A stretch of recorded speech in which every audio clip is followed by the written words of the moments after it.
This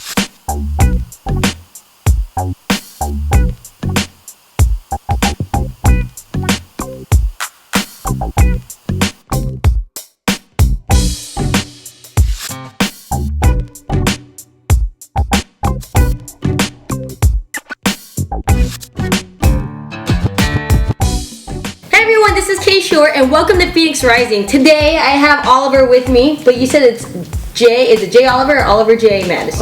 The author name I go by is J. Oliver Madison, but please just call me Oliver. How we met? It's through a mutual friend who I totally look up to, and he inspires me to move out to LA and actually do it, which is his best friend, which is Alex Thomas. In the matter of coincidence, we just ran into each other, and next thing you know, we had a 4-hour conversation about everything and anything. Yeah. And it turns out that Oliver is also a young writer. It's a young adult genre, the same ballpark as like a Harry Potter or Twilight or Hunger Games. I want you just to give your spiel, but I'm personally interested in your struggle as a writer and how life is taking you this far to actually publish a book as young as you are. How old are you? 25 years young. 25 years Quarter young. of a century. Exactly. And I just, in my mind, I don't think of young writers. And if I do, I hear a lot of people say, oh, I want to become a writer one day, but you don't hear them actually doing it. How it came about, all those questions that you've been answering over and over again because you've been traveling to high schools, you've been traveling to California to the detention centers and things like that. It starts off with my passion of writing. When I was young, around like 10 years old or so, and when I got into it,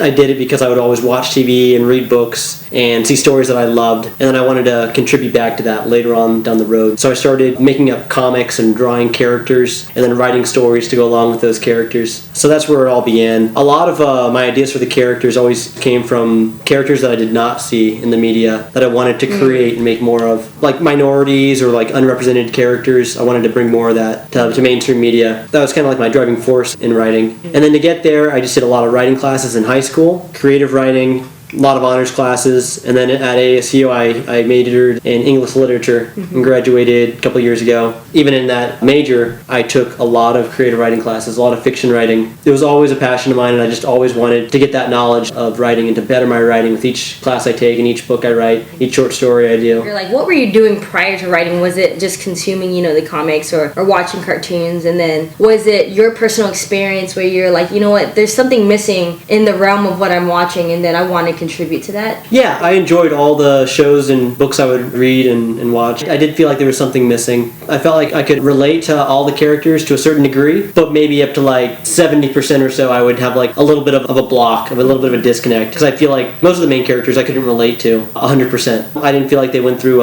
like a lot of the same like mindsets that I would go through or similar struggles, which are very real in middle school and high school. But I feel like a lot of it was race-based back in the day, just because it was a really heavy thing in middle school and high school. It was brought up a lot by peers, and then when I saw that in TV that it was never brought up in mainstream media, there was a big disconnect. Especially being a young person, were you able to conceptualize that, a young person, or were you just thinking, I don't look like these characters, or they're not talking about their struggle of trying to relate to particular kinds of groups of people? I don't remember thinking about that, being 12, 13 years old. Oh, when I was 12, that's definitely when it came about, like in middle school. Kids are just immature, naturally. Racial jokes, a lot of it wasn't that big of a deal, but when you get reminded of like your race again and again and again, it's always on your mind. You just can't avoid it. So when you watch TV and you see that there's like a character that happens to be, let's say black for instance, that character has to fit a certain stereotype, and there's already very few of those characters in the media. It just kind of reminds you of like, wow, there's no characters like me. I mean, there's a character that happens to be a certain race, but all these characters tend to be the same way. I felt the disconnect because there are very, very few, if not any at all, characters that were unique and outside the box. It was very formulaic. So I wanted to make a main character for Violet Star that was just completely different. Happened to be of multiple races and happened to be an individual and something that you wouldn't normally see in the media. She's void of any and all stereotypes, which is something I'm really proud of. And it's not the main point of the book by any means. It's just a small trait about her that I used to make her unique and make her an individual and not just part of a group, which I feel like a lot of books and movies, and they try to put characters in groups. When you tell your story, story, are you referring to a particular show that pops into your head that's like, that's what I'm talking about, or that this is the character that I saw that I didn't really relate to? I think of like Hey Arnold, or I think, you know what I mean, but I'm not sure if there's something in your mind where you're like, this show I really loved, but man, like if it just went a little bit further for me at that time, I might have connected with you in a different way. You know, I loved cartoons, still do. Hey Arnold was a big one for me. If you notice, like Gerald would be like the friend character in that. You would get like, you know, the black friend or whatever. You know, he wore like his 33 jersey or whatever.